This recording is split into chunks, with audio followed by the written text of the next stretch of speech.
بسم اللہ الرحمن الرحیم۔ السلام علیکم۔ قیامت کی خوفناک نشانیاں۔ رسول اللہ صلی اللہ علیہ وسلم نے فرمایا، جس کا مفہوم ہے کہ قیامت کی بڑی نشانیاں تسبیح کے دانوں کی طرح ہیں۔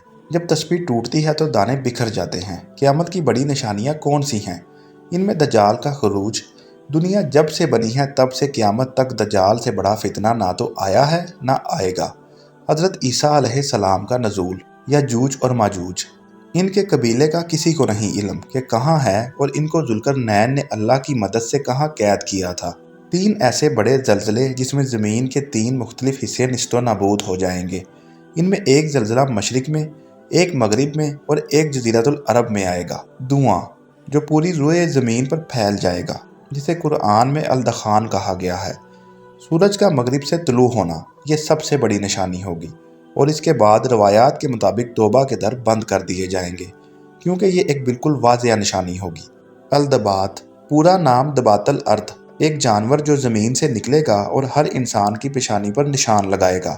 ایک آگ جو یمن میں لگے گی اور لوگوں کو ہانکتی ہوئی محشر کی طرف لے جائے گی۔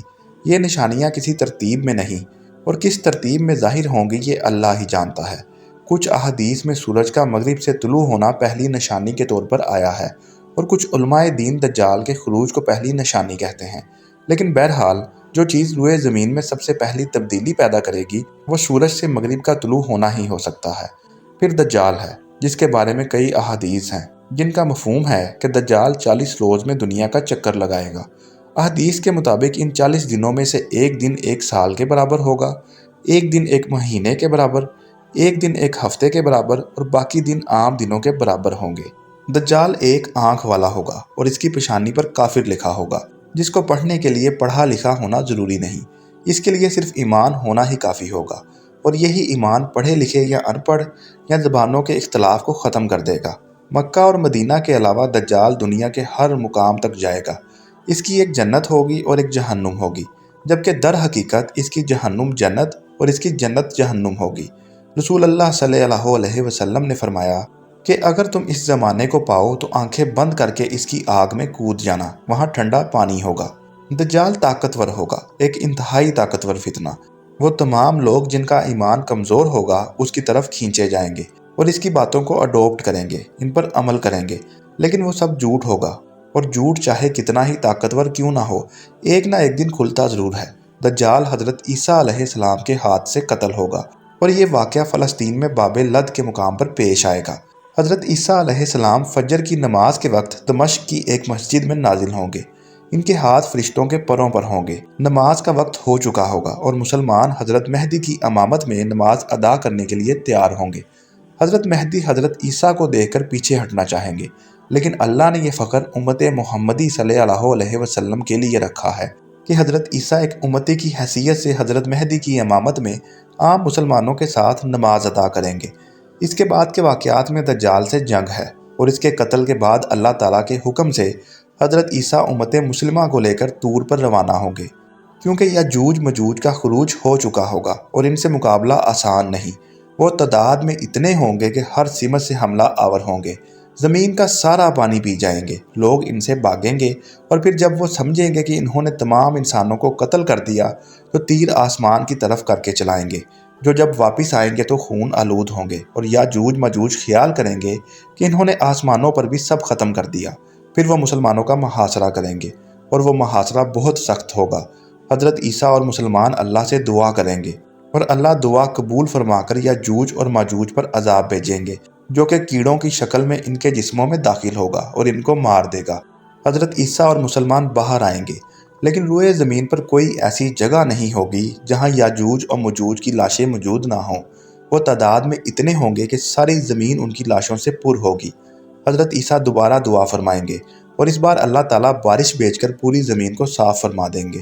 اس کے بعد حضرت عیسیٰ صلیب کو توڑ کر ختم کر دیں گے، اور اس طرح وہ شرک جو حضرت عیسیٰ کے نام پر ہوتا رہا ختم ہو جائے گا۔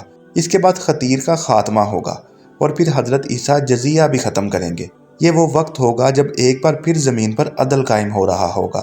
جزیہ کا خاتمہ ایک طرح سے اسلامی لشکر کشی کی ان 3 شرائط میں سے ایک کی کمی کی طرف بھی اشارہ ہے، جو ابھی یہ ہیں۔ نمبر 1، اسلام قبول کر لو تو ہمارے بھائی ہو۔ نمبر 2، جزیہ دے دو تو لشکر کشی نہیں کی جائے گی۔ نمبر 3، پہلی 2 شرائط قبول نہیں تو ہمارے درمیان تلوار فیصلہ کرے گی۔ حضرت عیسیٰ ان میں سے جزیہ والی شرط ختم کر دیں گے اور مشرکین کے پاس صرف 2 ہی راستے ہوں گے، یا اسلام یا جنگ۔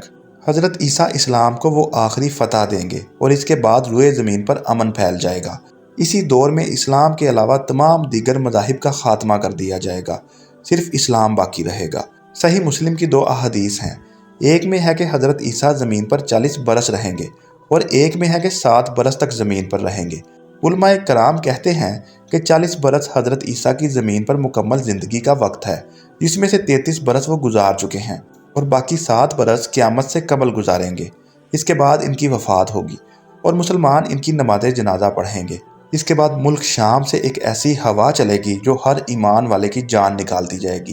کسی کے دل میں ایک ذرا بھی ایمان کا ہوا تو اس کی موت ہو جائے گی۔ اس کے بعد مشرکین اور کافرین باقی ہوں گے اور قیامت انہی پر قائم ہوگی۔ قیامت کی چوتھی، 5ویں اور 6ٹھی نشانیاں ہیں 3 بڑے زلزلے جو زمین کے 3 مختلف حصوں میں آئیں گے، ایک مشرق میں، ایک مغرب میں اور ایک جزیرۃ العرب میں، اور ان کی شدت ایسی ہوگی کہ زمین کا وہ حصہ بالکل مٹ جائے گا۔ یوں سمجھے کہ ایسا زلزلہ ہوگا کہ مغربی امریکہ صفحہ ہستی سے بالکل مٹ جائے۔ 7ویں نشانی دھواں الدخان۔ قرآن میں ہے کہ آپ اس دن کے منتظر رہیں جبکہ آسمان ظاہر دھواں لائے گا جو لوگوں کو گھیر لے گا۔ یہ دردناک عذاب ہے، ماننے والوں کے لیے یہ ایک نشانی ہوگی اور نہ ماننے والوں کے لیے دردناک عذاب۔ 8ویں نشانی سورج کا مغرب سے طلوع ہونا۔ یہ ایک بہت لمبی رات ہوگی۔ متفقی و پرہیزگار رات کو تہجد کے لیے جاگیں گے، نوافل ادا کریں گے اور سو جائیں گے، پھر جاگیں گے، پھر نفل پڑھیں گے اور پھر سو جائیں گے، لیکن دن طلوع نہیں ہوگا۔ پھر سے سو کر اٹھیں گے، نفل پڑھیں گے اور سوچیں گے کہ فجر کا وقت ہونے والا ہے، لیکن پھر بھی کچھ نہیں ہوگا۔ تب وہ سمجھیں گے کہ کچھ گڑبڑ ہے۔ پھر سورج طلوع ہوگا لیکن سب کچھ تبدیل ہوگا کیونکہ مشرق کی بجائے مغرب سے نکلے گا۔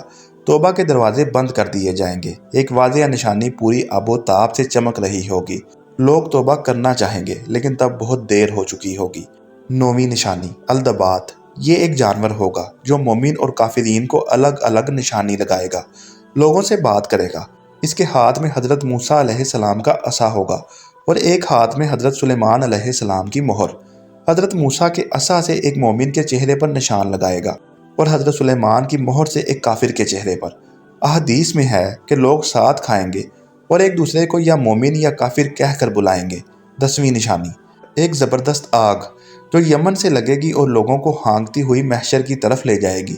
لوگ آگے ہوں گے اور آگ پیچھے، جو پیچھے رہ جائے گا وہ جل جائے گا۔ یمن میں کئی آتش فشاں کے دہانے موجود ہیں۔ قیاس یہی ہے کہ یہ آگ یہیں سے نکلے گی۔ میدان حشر کے بارے میں اختلاف ہے۔ عرفات کے میدان کو بھی کہا جاتا ہے، جبکہ شام، اردن، لبنان اور فلسطین کے مقامات کی طرف بھی اشارہ ہے۔ یہی بیت المقدس بھی ہے اور کئی احادیث میں آپ صلی اللہ علیہ وسلم نے اس مقام کی یعنی بیت المقدس اور فلسطین کی تعریف فرمائی ہے۔ مسلمانان عالم یہیں پر مسلسل مصروف جہاد ہیں۔ تمام بڑی جنگیں یہیں پر ہوئی ہیں اور یہ دنیا کا واحد حصہ ہے جہاں روز اول سے جہاد جاری ہے اور یہیں دجال اور یہودیوں کا خاتمہ بھی ہوگا۔